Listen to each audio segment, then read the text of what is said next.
So it's been a fairly quiet week at the allotment, just a bit of pottering around really. So if we just take a look at the two beds, some geese flying over. So I've got the calabrese and the cauliflower that was transplanted last week, so that's all fine. All I've really been doing is, you'll see I've added a few pieces of wood just around the edges because the wind was getting up, and when I came up the other day this side was kind of all blown off. So yeah, just getting to know how I need to be pinning that sort of stuff down.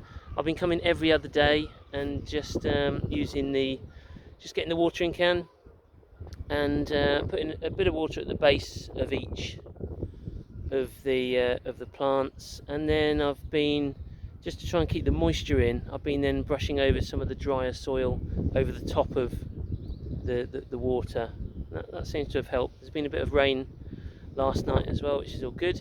And then I put a fleece on the potatoes. So at the moment there's only a row of potatoes just here.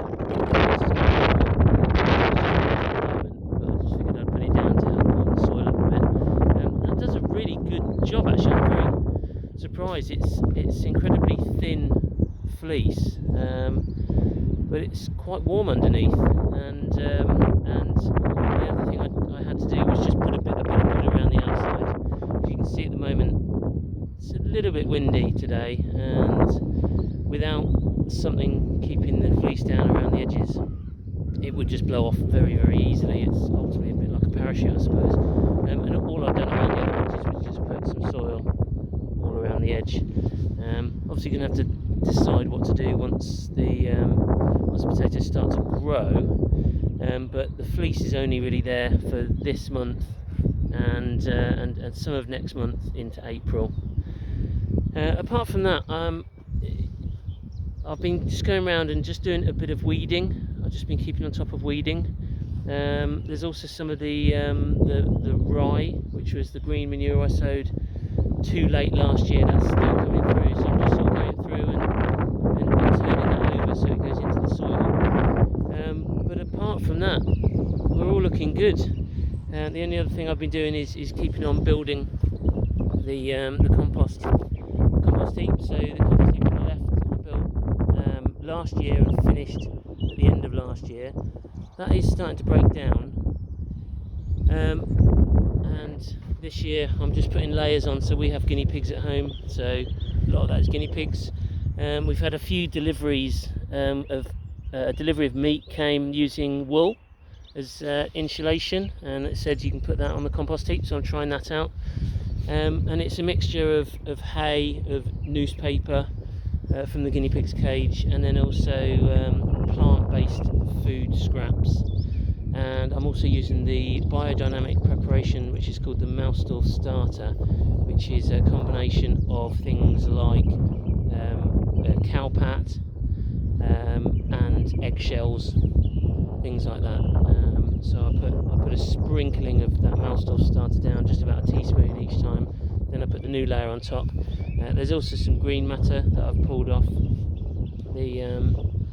the plot as I've been weeding, making sure not to put on any of the perennial weeds that I don't want on there, like thistle.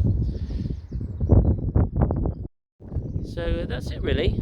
Apart from that, I've got the nice wild area that I've been building up. That's working quite well. My mum sent me some solar panelled fountains for the two ponds, which aren't working that well, but let's see what happens as the clouds go away and there's a bit more sunlight. Apart from that, next month is going to be a big month of planting, and I've planned everything out based on the biodynamic calendar, based on the influences that are seen and proven through the moon and the different constellations depending on the position of the moon. So that makes it quite complex, but it's good as well because the knowledge is difficult to come by and to learn, but it's ultimately free, and that's the whole point. No horrible chemicals that are killing the soil life and going into our body. So good experiment, and we'll see how we get on a little bit later on.